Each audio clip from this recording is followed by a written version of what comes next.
Hello everyone, welcome back. I haven't made a video in a few months. Just want to apologize about that. Work's been crazy lately, and just life gets in the way sometimes. But here is an issue we're having with our Suburban here, our 94 K1500.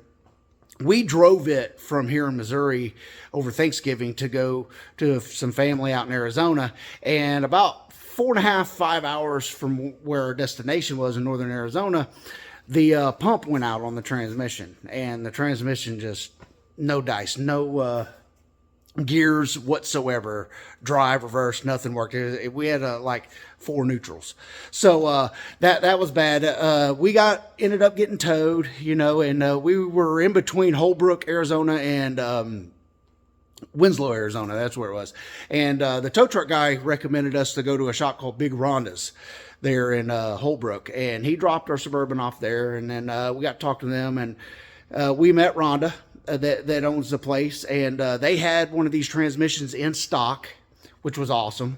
But these OBS Chevys are, plenty. You see them everywhere. So they're the aftermarket for these. You can get almost any part for these things, interior pieces, so the aftermarket is pretty solid for these. But anyway, we got the transmission fixed, and one of the issues that we're having, our cruise control doesn't work on it, and we're also found out that the torque converter, even on this new one, isn't locking up like it's supposed to. And what that means is when the torque converter locks up is when you're on the freeway. This is a 4-speed overdrive, I believe. It's the 4L60E is the transmission. Once you go through all of your gears, and then once you get on the freeway and you're at a good pace, the RPMs will drop down to about 1900, and it's for better fuel economy when the clutches lock up in that torque converter. And then when you hit the brake pedal, that'll unlock the torque converter, but it'll also turn off your cruise control as well. So the cruise control isn't working either. So this project here is going to be the replacement of the switch on the brake pedal underneath the dash, because from my research and what I've read, that not only activates your brake lights, it also disengages your cruise control when it's on. And if it's faulty, a lot of times cruise control won't even work because a computer thinks that the brake is being applied at all times. But that also could affect the lockup of the torque converter. So if the brake lights still work, which is kind of confusing, I don't know if this will work. I'm hoping it will, but it was a cheap part. It was like $7.99. But the torque converter not locking up, the computer could be thinking, also could be getting a signal that the brake is being applied. That's why it's not locking up. And if the torque converter doesn't lock up, it could run the torque converter at higher heat, because when they pulled the old transmission out, you could see that the torque converter was hot, or has been hot. So we're going to replace this. We're going to go through the steps. It's a pretty simple job to do. It's just hard to get to. So that's going to be the challenge here. But what we're going to do is we're going to replace it. Then we're going to go out, we're going to test drive it and try to get it up to about 65, 70 miles per hour and see if the RPMs will go back down to about 1900. Because on the whole trip, the RPMs were about 2400, 2500 at about 70, 75 miles per hour. So that's was a sign I wasn't aware of at the point. I didn't understand. I thought there may have been just a gearing issue with the Suburban, but no, when I got to talking to them at the transmission shop, they said that no, that's after they test drove it. They said that the torque converter is not locking up like it's supposed to. So they actually replaced the throttle position sensor for us, which could be a culprit. That didn't fix the issue either. And so this is our next part that we're just going to throw at it, which isn't a good idea just to throw parts at stuff. I just haven't had time to try to go through the wiring and, and test voltage and stuff yet. And it was a cheap part. I was at the parts store anyway. So I'm going to try this. And just as an announcement, to everyone here, you know, what I do is really for entertainment purposes only. So I'm not responsible for anything. That if you all do any repairs similar to what I've shown on my videos and it doesn't work, or if something else happens or you happen to have catastrophic failure, you know, for trying to replicate what I've done, that I am no mechanic professional by any means. I've just been working on cars all my life. So just gonna put that out there. So here we go. We're gonna go over here. We're gonna figure out how to take this old one off, and then we'll put the new one on, and then we'll test drive it. Stay tuned. Okay, here's the part. This is the it is called a switch communicator interrupter. That's the part number. Part numbers will vary, I think, between brands. This was just a local independently owned parts store. The guy that owns the store we're friends with, so I like to do business with him, you know, more so than these big corporate part stores. But that's the part right there, and it looks like this. Now the one I pull out is probably going to be white, but that's the part. That's where the plug plugs in, and when this goes on there, there's a little clip on here that you have to pry up a part of the metal clip in the middle and then slide it down, and then that clip will come off. And from what I've seen, I watched a video on it, and it's just really tough to get in there to do that.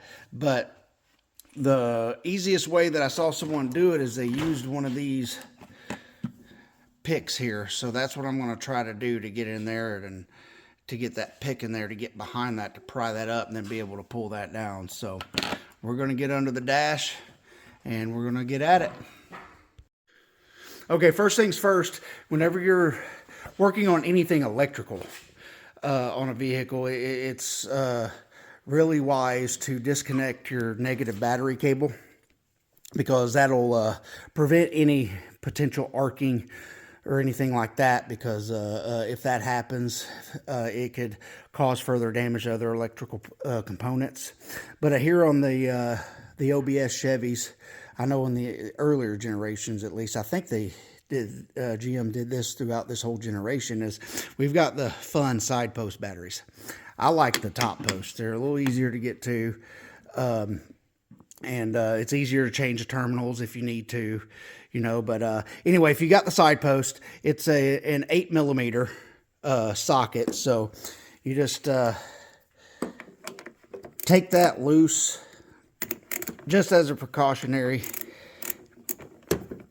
move here, so that we don't mess anything up, you know, by accident. So, because if you go to plug that plug back in, you just don't want it to arc.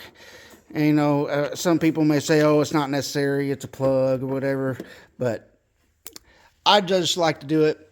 That way I know that all bases are covered. But now we'll get to taking that plug off. Okay, this is the fun part. Got to squeeze up here under this dash, and I'm going to show you right up there,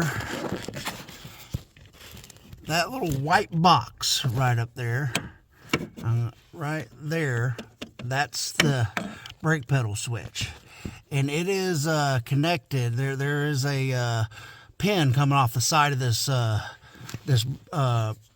brake pedal here that also holds the brake rod that goes into the brake booster, and then that switch is connected to it, and then that clip holds all that together on that rod. So the that clip is really, you really can't see it because it is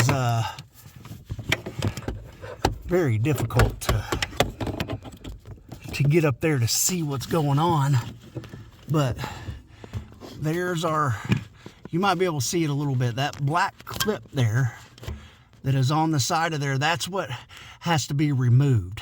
So once we get that pried up there in the middle and then get that off there, I'm going to have to do that really by feel. So I'm just going to have to do that off camera. I won't be able to hold the camera and do that. But once we get that clip off, that device there should slide right off the rod, and then we can unplug the plug that's connected to it, because it'll be easier to get to that once it's loose. We can just pull it down a little bit, and then we'll just reverse that process to put the new one on. Okay, we got that part out. I think I got lucky. I went in and I felt the part. I was able to finally finagle my phone in there, and I took a picture of it to see the orientation of that clip, because that clip will spin around on that rod. But I was able to get my finger on there. It didn't require any tools, so I just got my finger on that clip and I lifted up on it, and then it shifted down, and then all you do is you just pull the clip off. And this is what the clip looks like. That's it right there.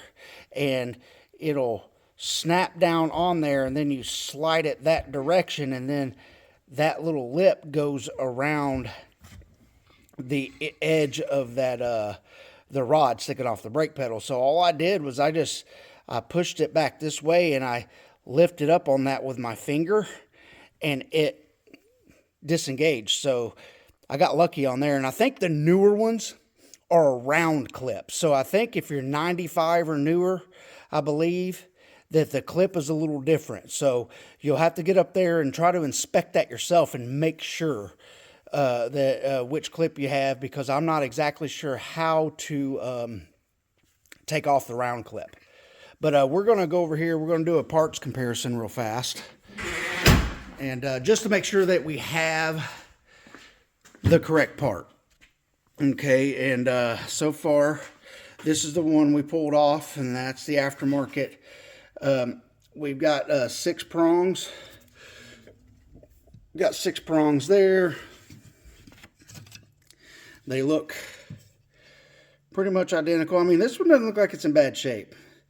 I mean, it was a cheap part, and I hope it fixes our problems, but it could be worn. The contacts in here, because what happens is that little piece of metal in there, whenever the brake pedal gets pushed, it pushes that back, and then it pushes that little rod in here, which makes contacts. It's kind of like points. It's 2 pieces that'll separate and then touch. And if any of you have worked on old vehicles with point system in it, you know how that can be. Sometimes you're not getting any spark, so your car won't turn over, and once you crank it, it won't turn over. And then you pull the distributor cap off, and you can sand those points a little bit, and sometimes you can get some spark in there, but if it don't work, you just got to replace the points. But that's kind of similar to what that is. So this is a 94. I don't know if that's ever been replaced. I can't confirm that at all, but it is old. So yeah, they do look the same. And another thing too is this little piece right here. That is a saddle that goes around the pin that comes off the side of the brake pedal arm. So that you put this on the pin, and then you snap that down onto the brake pedal pin, or that comes off the pin that comes off the brake pedal, and that keeps it stationary. And then you'll be able to put that clip back on. So I had a hard time trying to get that out, and then once I was able to get up in there and I looked, I saw on the other side of the steering column that was the case, and I popped that off, and I was able to pull that down. And the plug just has one of those buttons. You just press the plug, and then it'll slide right out, so it'll only go on one way. So there's no confusion about that. So now I'm going to get up in there, and I'm going to put the new one on, and then we'll go for a test drive. Okay, I got that installed. It was actually tougher putting that thing back on than it was getting it off, but I just kind of finagled it by feel again, and then it took me about 5 minutes or so of trying to get it on there. But now I'm putting on the negative battery terminal, getting that put back on, and now we're going to take this for a test drive. We're going to see how this goes. Hopefully it'll work. Keep your fingers crossed for us. Okay. Okay, we are on our test drive, and I've been hitting the cruise control, and that still doesn't work. So that didn't fix the cruise issue, so I have to actually go into the column, check these connections, check for voltage, all that stuff. But let's get down the road here and see if we can't get this up to about 65 or 70 and get those RPMs down to about 1900.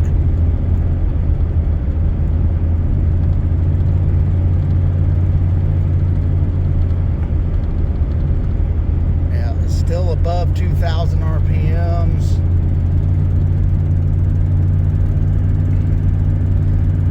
So no, it didn't lock up like it's supposed to, but we are going up a grade right now, so we'll try after this hill.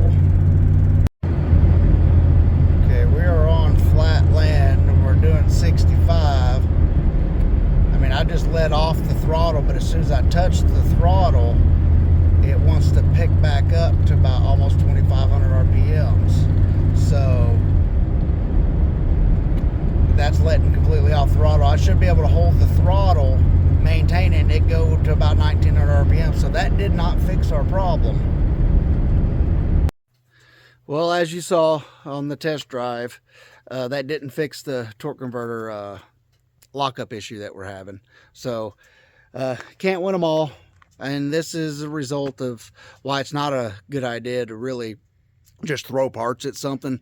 So I'm going to have to go in and actually check the electrical system, because something is not sending the computer the right signal for it to lock up, you know, whenever we're going down. So going down the road. So yeah, I mean, yeah, throwing parts at it isn't a solution, and I hope this is a demonstration of that, so that it'll help other people to try to actually diagnose the problem before getting a part. But I appreciate you all watching, and thank you so much. I do appreciate it very much. And please, if you like this content, you know, please, you know, hit the like button and subscribe. I've got more content coming, and hopefully we'll figure this out. And once we do, I cannot wait to, you know, upload it for you guys. So this has been a pretty complicated issue. The transmission shop that we worked at, you know, they specialize in transmissions, but they were a little confused about the situation too. So I'm going to keep at it, try to get it done, and I will see you again soon. Thank you all for watching, and until next time.